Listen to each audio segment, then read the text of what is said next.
Chapitre 101.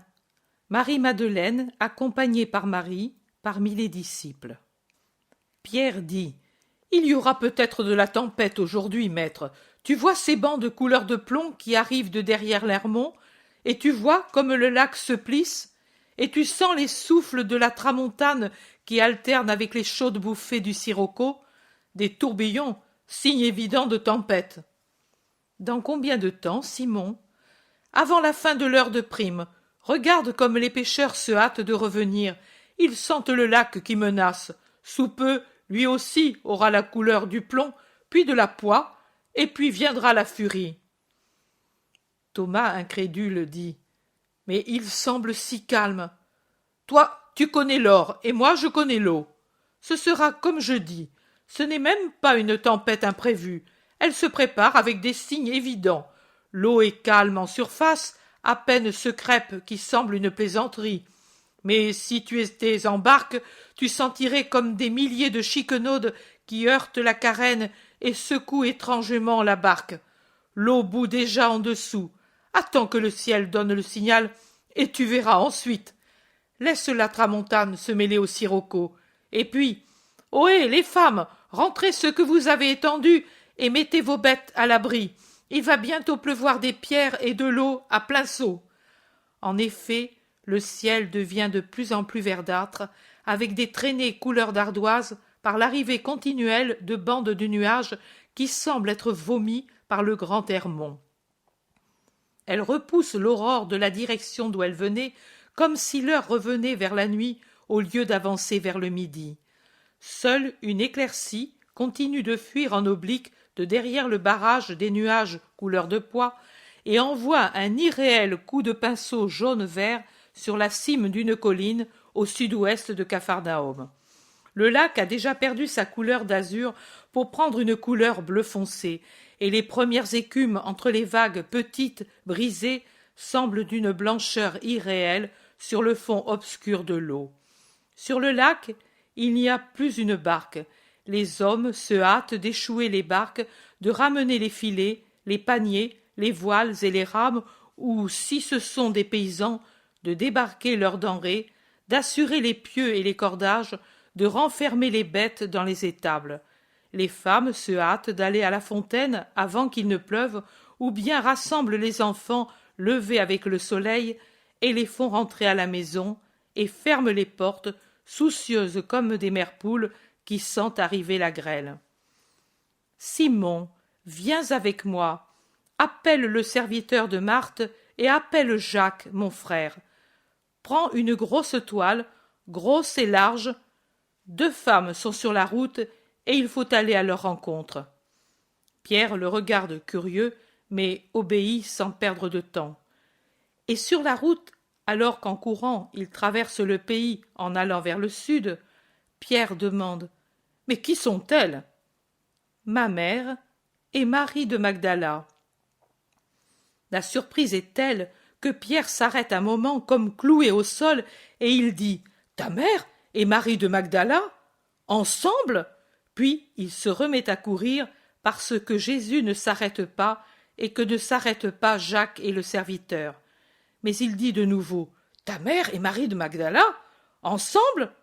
Depuis quand? Depuis qu'elle n'est plus que Marie de Jésus. Fais vite, Simon. Voilà les premières gouttes. Et Pierre essaie d'aller aussi vite que ses compagnons plus grands et plus rapides que lui. La poussière s'élève maintenant en nuages de la route brûlée, élevée par un vent qui prend de la force d'un instant à l'autre, un vent qui brise le lac et le soulève en formant des crêtes qui commencent à se briser avec fracas sur le rivage. Quand il est possible de voir le lac, on le voit devenir un gigantesque chaudron où l'eau bout furieusement. Des vagues d'1 mètre au moins le parcourent dans tous les sens, se heurtent, s'élèvent en se confondant, se séparent en courant dans des directions opposées à la recherche d'une autre vague pour s'y heurter. C'est tout un duel d'écume, de crêtes, de bosses pensues, de bruits éclatants, de mugissements, de gifles qui atteignent les maisons les plus proches de la rive. Quand les maisons cachent la vue, le lac fait sentir sa présence par un fracas plus fort, que le sifflement du vent qui plie les arbres en leur arrachant les feuilles et en faisant tomber les fruits, et le grondement des coups de tonnerre qui se prolongent, menaçants, précédés d'éclairs de plus en plus fréquents et puissants. « Qui sait quelle peur doivent avoir ces femmes ?» dit Pierre à bout de souffle. « Ma mère, non.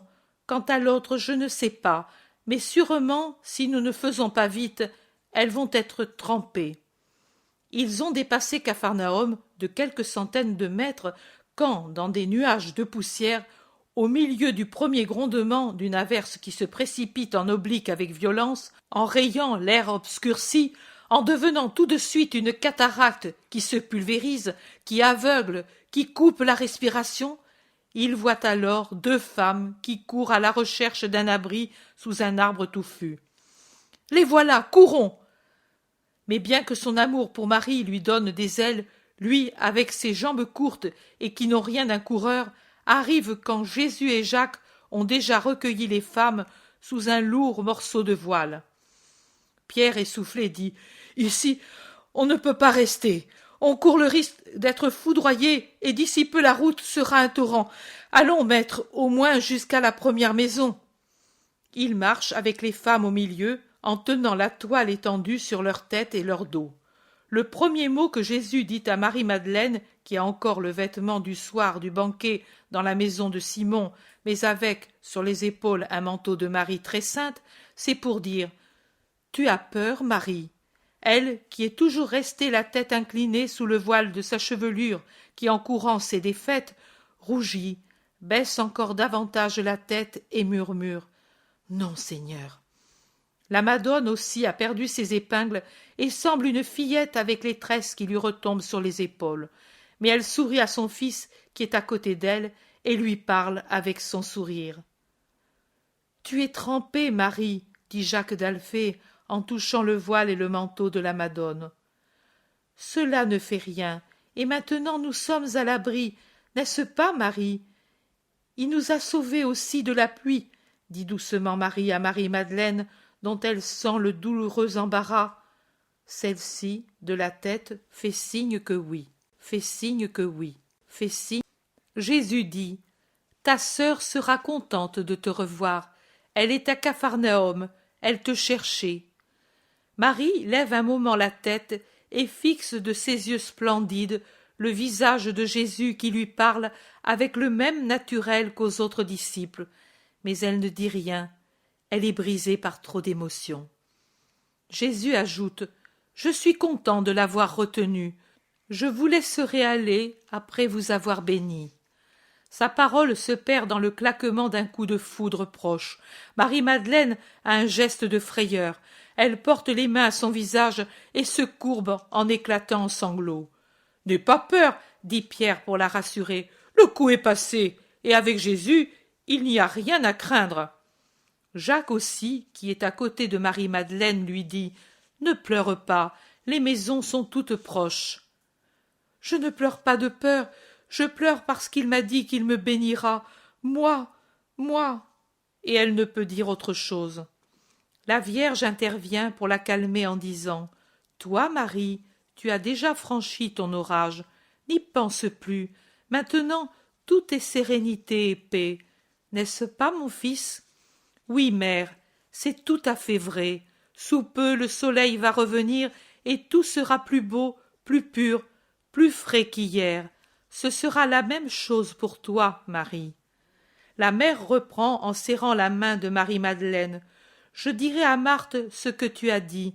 Je suis contente de pouvoir la voir tout de suite et de lui dire combien sa Marie est pleine de bonne volonté. » Pierre, qui patauge dans la boue et supporte le déluge avec patience, quitte l'abri pour aller vers une maison demander un refuge.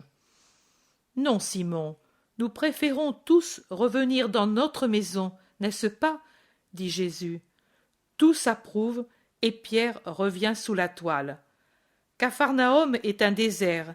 Y règnent en maître le vent, la pluie, le tonnerre, les éclairs et maintenant la grêle qui résonne et rebondit sur les terrasses et les façades.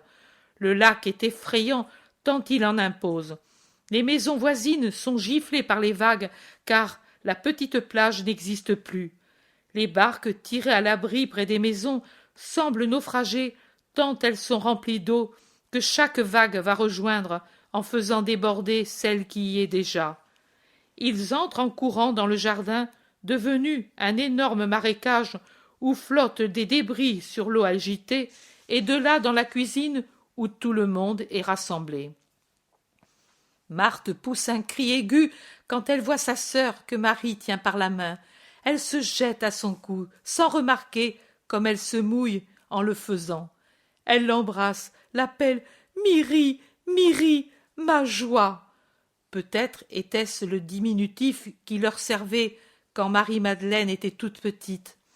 Marie pleure, penchée, la tête sur l'épaule de sa sœur, couvrant le vêtement sombre de Marthe d'un lourd voile d'or, unique chose qui brille dans la cuisine obscure où brûle seulement un feu de brindille pour dissiper les ténèbres que n'arrive pas à vaincre une petite lampe allumée. Les apôtres sont stupéfaits, et aussi le maître de maison et sa femme qui se sont montrés, au cri de Marthe, mais qui, après un moment de curiosité compréhensible, se retirent discrètement. Quand la fureur des embrassements s'est un peu calmée, Marthe pense de nouveau à Jésus, à Marie, à l'étrangeté de leur arrivée tous ensemble, et elle demande à sa sœur, à la Madone, à Jésus, et je ne saurais dire à qui avec plus d'insistance, mais comment se fait-il que nous soyons tous ensemble? Jésus répond, l'orage, Marthe, approchez. Je suis allé avec Simon, Jacques et ton serviteur à la rencontre des deux voyageuses. Marthe est tellement étonnée qu'elle ne réfléchit pas au fait que Jésus allait ainsi avec assurance à leur rencontre, et elle ne demande pas « Mais tu savais ?» C'est Thomas qui le demande à Jésus, mais il n'obtient pas de réponse, car Marthe dit à sa sœur « Mais comment se fait-il que tu sois avec Marie ?» Marie-Madeleine baisse la tête. La Madone vient à son secours en la prenant par la main et en disant « Elle est venue chez moi comme une voyageuse qui s'en va où on peut lui enseigner le chemin pour arriver à son but. Et elle m'a dit « Apprends-moi comment faire pour appartenir à Jésus. » Oh, comme elle a une volonté vraie et complète, elle a tout de suite compris et appris cette sagesse. Et moi, je l'ai trouvée tout de suite, prête pour la prendre par la main, comme je fais, afin de la conduire à toi, mon fils, à toi, bonne Marthe, à vous, frères disciples, et pour vous dire, voici la disciple et la sœur qui ne donnera que de surnaturelles joies à son Seigneur et à ses frères. Veuillez me croire et l'aimer tous, comme Jésus et moi nous l'aimons. Alors les apôtres s'approchent pour saluer la nouvelle sœur. Il n'est pas exclu qu'il y ait de la curiosité. Mais comment faire? Oui, ce sont encore des hommes. C'est avec son bon sens que Pierre dit « Tout va bien, vous les assurez de votre aide et de votre amitié sainte, mais il faudrait penser que la mère et la sœur sont trempées. Nous le sommes nous aussi, à vrai dire, mais pour elles, c'est pire. Leurs cheveux dégoûtent comme les saules après l'ouragan, les vêtements sont salis par la boue et trempés. Faisons du feu, demandons des vêtements, préparons de la nourriture chaude. » Tout le monde se met au travail, et Marthe conduit dans la chambre les deux voyageuses trempées, pendant qu'on active le feu et qu'on étend devant la flamme les manteaux, les voiles, les vêtements absolument trempés. Je ne sais pas comment ils y arrivent. Je sais que Marthe, qui a retrouvé son allant d'excellente maîtresse de maison, va et vient, pleine d'empressement, avec des chaudrons d'eau chaude, des tasses de lait fumant, des vêtements prêtés par la propriétaire pour venir au secours des deux maris.